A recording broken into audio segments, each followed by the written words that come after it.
Hello, thank you so much for being here today. I'm Catrin Norris. I work on marine plastic pollution for Fauna and Flora, and today I'm going to talk about how plastic pollution impacts marine biodiversity and our global efforts to tackle marine plastic pollution, which ranges from working with local remote communities to engaging in the policy space.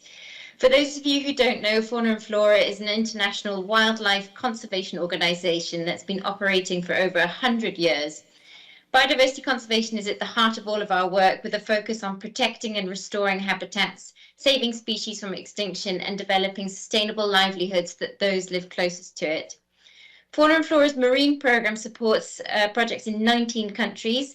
Our dedicated marine plastic team, we focus on upstream solutions, tackling plastic pollution at source, because if we don't turn the tap off, plastic will keep overflowing. Plastic pollution is at the nexus of the triple planetary crisis, as I'm sure you are aware, and plastic production has significantly increased over the last 70 years and has already exceeded safe planetary boundaries. Prevention of plastic pollution is more critical now than ever. It releases greenhouse gases throughout its life cycle and it affects a wide array of species.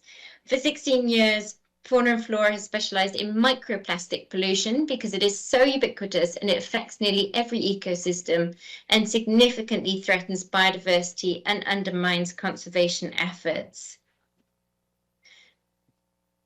Microplastics is small size, makes them easily mistaken and digested as food, which can lead to starvation and impair growth and survival.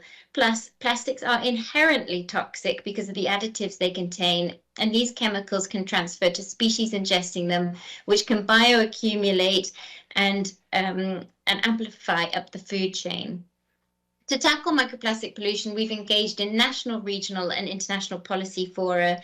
As many of you will know, this creating positive change takes hard work, determination, collaboration, and practical evidence-based solutions. Here we'll provide some examples of our work and where we've been most successful. Our earlier work addressed microbeads, and after several years of advocacy work with a coalition of organisations, the UK government banned microbeads in personal rinse-off products. This work has influenced policy and corporate practice and importantly set up a process for other countries to follow. We've also long advocated for policy change on plastic pellets, the foundational blocks of all plastic products. Billions of pellets are spilled on land and sea every year across the supply chain during handling, storage and transportation due to poor regulations, but pellet pollution is preventable if robust regulatory measures are implemented. As such, Fauna and Flora has worked hard with a coalition of NGOs to advocate for regulatory measures, supporting policymakers with necessary evidence-based solutions. We work closely with the European Union Commission, the International Maritime Organization, and now the Global Plastics Treaty. The ongoing United Nations Treaty to End Plastic Pollution presents us all with a once-in-a-lifetime opportunity to tackle plastic pollution, but the space is crowded with industry lobbyists, NGOs, and society groups with varying levels of ambition. So how do we make our voices heard and our key advocacy messages across? There is power in numbers. Coalitions and collaborations with other like-minded organizations is a useful way to align messaging and share and elevate resources. If producing resources, make them clear, concise, evidence and solution-based to directly support negotiations. For example, Fauna and Flora are members of a large NGO coalition for the treaty, and we facilitate a microplastic working group within this. We have also formed partnerships with like-minded NGOs to collaborate on specific topics that we have technical expertise.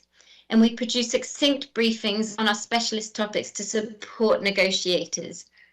Our key areas of engagement and our briefings are focused on biodiversity, making sure it is central and well presented throughout provisions, plastic pellets, that they retain their own provision, microplastics, so that they are covered throughout the treaty text, and ensuring that local voices are heard. While it is a global problem, countries in the global south are disproportionately affected by plastic pollution, and we want to make sure that their voices are heard and are driving both the development and implementation of an ambitious, effective, and locally appropriate treaty. As such, we're working with regional teams and partners to produce a series of case studies to demonstrate the different ways communities around the world are tackling plastic pollution. Here are some examples of how communities are approaching the problem and the solutions they put in place and what we want negotiators to hear. In Cambodia, the team have developed a two-pronged approach, working with communities and businesses to input practicable solutions to address single-use plastic bags and water bottles, and also working with the Cambodian government to develop their first national action plan on marine litter and influence plastic policy. In Kenya, plastic waste continuously washes up on the shores, impacting remote communities in the ecosystem, including mangroves, fisheries, turtles, and turtle nesting. Bahari Moja foster behavioural change via community beach cleans and female education and training. They make eco bricks and they sell some of the hard plastics to be recycled.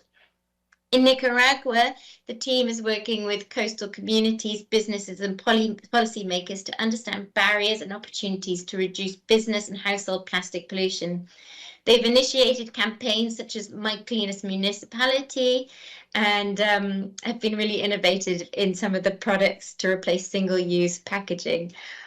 Whew, that's been a whistle-stop tour of our work. Please don't hesitate to get in contact with us if you'd like to hear more. Follow our Plastics Treaty page and feel free to contact me on the email provided. Thank you so much.